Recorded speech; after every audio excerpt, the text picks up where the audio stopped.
Welcome back to Max Gamble TV, leading YouTube channel regards car sourcing. So did you know that as a returning resident, you can bring in a vehicle duty-free bila kulipia ushuru, import duty, excise duty, VAT, duty-free? Okay, Max Gamble TV helps with car sourcing within Mombasa, Kenya. Besides, we help with the car importation consultation services.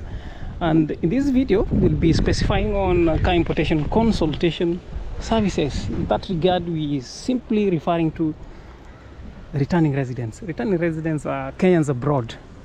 It could be a student, unaweza kuwa you went to seek greener pastures abroad. By abroad, we're referring to any nation other than the East African communities. Outside Kenya, inaweza kuwa the countries in the Asian countries, United States of America, you are in the United Kingdom, so that qualifies you as a returning resident, and from that you can bring in a vehicle duty-free, and I'll help you with that. By the end of the video, I'll tell you steps required to have your duty-free vehicles, and not just duty-free vehicles, your personal effect, household items, duty-free back to Kenya. And that is the topic of today. Besides, again, just as mentioned, other than car importation consultation services, we help you with your custom consultation services, and that is the essence of this video today. So we're right at Cannon Motors, dealership known for stocking best of foreign used vehicles. So again, suppose you're looking for a foreign used vehicle within Mombasa, Kenya, locally, and then this is the best dealership to consider. The dealership is in acreage, a plantation of vehicles. This dealership got an acreage of not less than, we'd have it for 3 acres of vehicles, repossessed vehicles to that phase, fresh imports to this phase. We've got a few of salvaged units to the other end. The dealership accepts higher purchase terms of payment. They similarly accept cash payment, of course. With the cash, you get to have your vehicle lowly priced. So let us get back to our topic of discussion. As you do that, let me have you details on this. So this is a Corolla Sport 2019 classic unit. So now we've defined who a returning resident is. A returning resident is any Kenyan abroad. Although what makes him returning, at the moment he will be returning back to Kenya, we'll consider him a returning resident. So when you'll be getting back to Kenya, it's that bad. It's not a good show. Ukija Kenya alafu bado unaendelea kutembea kama mifugo. It's not advisable at all. Due to the status and you'll come to care. It's better if you come in with a vehicle. And that's why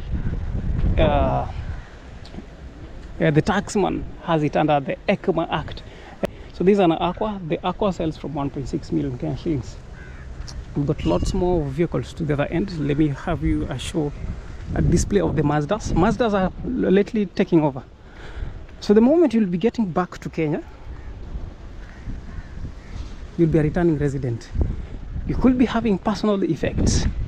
Your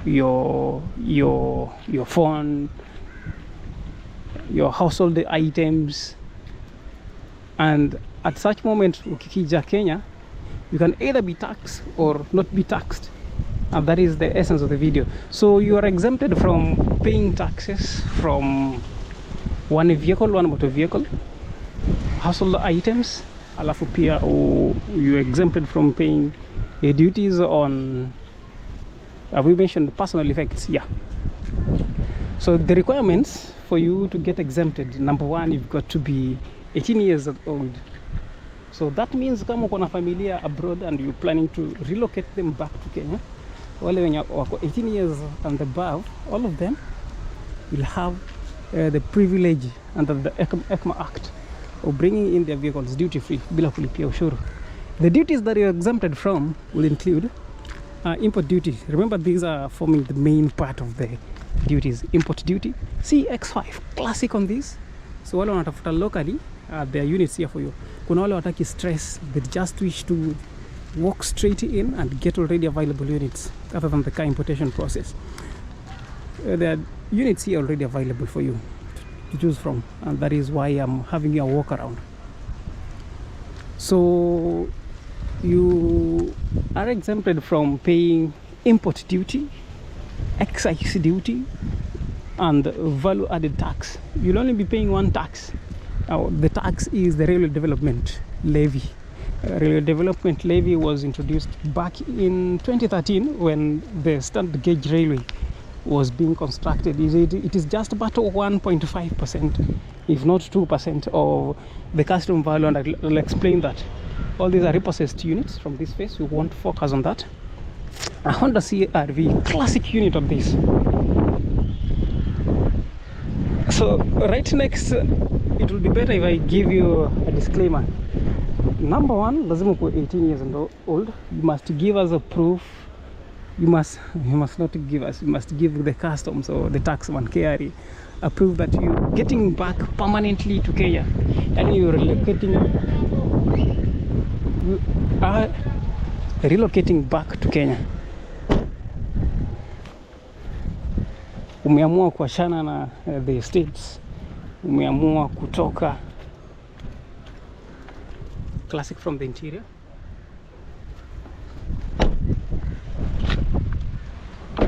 Umeamua kutoka UK and you permanently plan to get back, and by that, so that is the first condition. The second condition, the vehicle that you're planning to bring in lazima meet up to the following conditions. Number one, only one is exempted. The second condition, the vehicle has to be right-handed drive. So unaona hizi magari zote ziko to the right, steering wheel lazima ikuwe to the right. Although if you've got a left-hand drive, kama wale wanatoka USA, most of the vehicles are to the left-hand drive. There's still a provision, and I'll explain that as you continue with the video. The next condition, hiyo gari lazima ulikuwa unaiendesha. You must have owned it abroad for at least 1 year or at least 12 months abroad. Paso classic here. Asking price 1.1 million Kenyan shillings. So you must have owned the vehicle prior at least 1 year. Hizi vitu unaweza pewa na 1.4, alafu kuna aqua pale 1.5 negotiable. Pasos here all looking good. Negotiable 1.45. That is happening because taxes zimeongezeka. Remember, kama wewe ni returning resident, hii gari unaweza ileta na just around 700,000 Kenya shillings. Then you pay for the clearance of about 60,000 to the maximum, to the minimum, and about 80,000 to the maximum to have you this vehicle. Utakuwa unalipia hiyo ushuru zingine yenye inaongezea bei to 1.45. And I missed out on something. We will explain that as we proceed. Nissan Daisies, Wagon R, Classic, Toyota Hilux. The vehicle again has to meet the KEBS requirement, Kenya Bureau of Standards. The Kenya Bureau of Standards is a regulatory body that is set specifically mambo ya magari to control the concept of dumping and so on. So requirements number one, hiyo gari lazima ikuwe at least 8 years old. For now, gari zinaingia Kenya ni gari kutoka 2019. Zile za 2018 for now hazikubaliwi tena. So it has to be 2019 plus. Right hand drive. Again, lazima ikuwe a roadworthy vehicle. It must pass the roadworthiness test. And then the next condition that I said, lazima ulikuwa unaiendesha abroad, and to prove that you should be having proof of its ownership abroad. I said if it is left-handed drive, we'll also help you with that to ensure that it is exchanged and brought duty free. So let me now explain.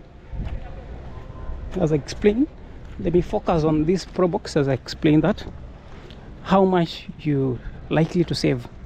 So ile gari utakuwa uko nayo UK, specifically wale wanatoka UK, if it meets the condition I've given, a right-handed drive number one, 80 years old number two, eco fit, roadworthy, then you can bring it duty free. You contact me, I'll give you my contact in the comment section. I will help you through the process. You import it as soon as you get back to Kenya. So I guess I also mentioned that your children too, while I'm 18 years and above, can also bring in their vehicles without paying any duties, duty free. That is. That's the total Pro Box selling for 1.5 million Kenya shillings. A practical example with this, hii gari inauzwa 1.5, lakini if suppose you are returning resident, you got a similar unit abroad, then you can bring it. So the only vehicle that you can also not bring in ni passenger vehicle. Kama it is more than 13 seats, gari kama hii huwezi leta duty free, you have to pay duties. 13 passengers plus ukubaliwi. And again, if the tonnage is more than 2 tons, that is in weight, considering weight, gari kama hii, if it is, I guess this is less than 13 tons, less than 13 passenger seats, lakini in weight yake inazidi, the gross weight inazidi 2 ton. So if it exceeds 2 ton, utakubaliwa. So you'll only be allowed at hizi trailers, tractors, you won't be allowed to pay to bring them duty free, since the weight is above the required standards. 13 passenger vehicle, 2 tons kwenda chini, acceptable, duty free, ulipi ushuru. So we'd explained that zile duties utakuwa unapunguziwa ni import duty, excise duty, and those always form majority of the duties payable. So you'll only just pay 1.5% of the custom value. Custom value ni value ya the invoice value of that vehicle, ile value ulinunua hiyo gari while abroad, the value of that vehicle as it is abroad before paying taxes, just 1.5. That is very, very low. 1.5. It helps with the maintenance of the SGR, that value, and it similarly helps with the future constructions and the maintenance, extension of the standard gauge railways. As for say for now, that amount inaendelea kutumika in construction of the standard gauge railway, extension from Nairobi to the border to Kisumu, and probably to the border, it will even extend to Uganda. So that is the essence of the 1.5%. So very lowly, you'll only need clearance fee and what? So now let us get back to the documents. So what are the documents that you have to share with us to help you with the clearance of your vehicle? So once landed, and I just forgot to remember, you're given just about 30 days to bring it in, if that excludes the period of voyaging. So hapa kulikuwa na railway tambo, you can see. So that excludes, so okay, so that excluded the period of voyaging, just 90 days. And suppose utakuwa umeletewa hiyo gari to Kenya, and you plan, and after ishafika utumekuclear, you've done the clearance, that is, and you have the vehicle duty free, and you plan to relocate again, you'll be given a deadline to export that unit again back to where you'll be relocating to. And that we're not just specific on vehicles, we similarly covering household items, vitu zako za nyumba, we covering your personal effects, your phones, your nini. You don't have to pay duties on that. 90 days to bring it in. So now let us get back to the documentation, the documents you require to ensure that the process gets seamless as possible. Remember, the documentation is everything that is in regards to transportation, relocation. Documents is very vital. So the documents you require, the first one is a passport. You require a visa. The visa got to be endorsed. It's got to be endorsed, proving that you, of course, are exiting the country that you presently located or residing in, and you're planning to permanently get back to Kenya. So you require your passport, you require a copy of your visa. So those are the two main. You will require your importation documents. Importation documents would include a commercial invoice. Commercial invoice is just like a receipt that details the value of the vehicle that you plan to bring to Kenya. Other than the commercial invoice, will require other documents to include a BOL, bill of lading, which is a document that is issued, ni kama receipt ambayo the shipping company huwa inakupea. Ukipeana goods anywhere, lazima upewe receipt ya confirm that the goods were received by the transporter. So the bill of lading is a receipt of receipt confirming that the shipping company received your vehicle, received your personal effects, received your household items.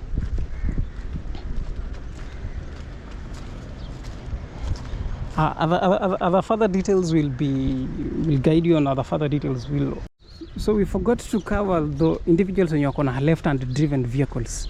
You're in the US, you used to left-hand driven vehicles. As I do that, I'll be displaying an exterior view of this Toyota Hiace. For those pleased with this unit, feel free to hit me up. Okay, among the documents, wale students abroad, you will require your student visa, of course. Your student visa peer. So get back to Kenya in style. Buy a vehicle once in the UK in your first year. Once you'll be relocating, get back with the vehicle without paying any duties, as long as you hit me up for further guidance. Mercedes, a BMW classic, is it an X or not? So left-handed drive vehicle owners can also make an application. By making an application, they'll be required to, they are allowed to import a replacement vehicle. So just prove to us that you have a vehicle abroad and do a next importation, an importation of a replacement of that vehicle. Since ile gari uko nayo ni left hand drive na sisi tunataka right hand drive due to our roads and the set standards, what will be required is have a replacement classic unit on this. For this Lexus, come see it. You'll be required, of course, to make a replacement. Although there are conditions to that. So the first condition, as I display the NV200, the first condition there, your gari, the current retail selling price, the replacement of your vehicle should not exceed the current retail selling price of the vehicle that you own. By current retail selling price, I refer to, that is a standard valuation method used by the taxman to compute taxes of vehicles. It is an assumed value of a vehicle, assuming it was a new vehicle. Kama current retail selling prices here, Toyota Succeed is presently at roughly 2.3 million Kenya shillings. So it is assumed that, assuming the vehicle is new, it is 2 million Kenya shillings. That value is always depreciated and taxed to a level that you get the tax payable calculated, the payable tax calculated. So hiyo gari yako, confirm, I'll help you with that. The CRSPS ya hiyo gari haifai ya replacement, the vehicle of replacement haifai kuzidi ile gari una own. So those are the details that you have to check for, lest your vehicle will be rejected, your duty exemption will be rejected, and you'll have to pay the taxes. So let us wind it up. How much do you get to save? For instance, a Toyota Probox, assuming you're doing a replacement on a Toyota Probox US, lakini ni left-hand drive, the FOB, or rather the invoice value, the value of that vehicle ikiwa US is at $7,000. That is the amount that it is sold for. Let us have it for $5,000. That is the amount that it is sold for. So we only pay $5,000 to bring it you'll bring a vehicle that is that got a similar value. Tuseme you'll buy a similar Toyota Probox kutoka Japan, Toyota Hilux Classic. You'll buy 5 kg, that is 0.5 ton. 0.5 ton kumaanisha Toyota Hilux unaweza leta, tulisema ikifika 2 ton huwezi leta. Toyota Hilux will be allowed to bring it duty free, imagine. So concerning further details pertaining to documentation, pertaining to the legal requirements, the process of having it from your country of current residence to Kenya is all explained. So in a nutshell, as explained, as we conclude, a returning resident is a person who is presently located abroad and planning to relocate back to Kenya. This will include a student, and this will include individuals who have gone to seek greener pastures. So these persons, when they get back to Kenya, they're allowed to bring in their vehicles without paying any duties. The vehicles that they're expected to bring in must meet the following condition. Number one, the vehicle has to be left-hand drive, right-hand drive. It's got to be roadworthy, and it is just but one vehicle that is exempted.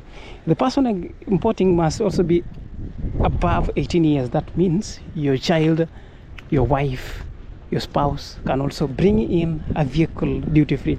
So the next condition is you must have owned the vehicle abroad at least a year prior. You're exempted from paying import duty, excise duty. You are exempted from paying what duty else? The value added tax, which is 16% of the customer value. You're also exempted. You are not exempted from paying the railway levy fee, which is just but 1.5 of the FOB value, the customer of of the customer value, of course. So the documents you'll be required to bring in includes a valid passport, an endorsed visa, and you have to prove to us that you're planning to relocate back to Kenya permanently. As we conclude, there's a classic unit in Konatafoot. I've seen it. So those who owning left-hand drive vehicles abroad can apply for a replacement of the same, as long as the vehicle that they're replacing their vehicles with is right-hand drive, 8 years old and above, and does not exceed the current retail selling price value does not exceed the value of the vehicle that they own abroad. The vehicle that you're importing, again, does not have to be 13 passengers plus gari 13 passenger. Kama Toyota Heinz is not allowed. It is allowed, though you'll pay taxes. Although if it is less than 13 passenger, you won't pay taxes.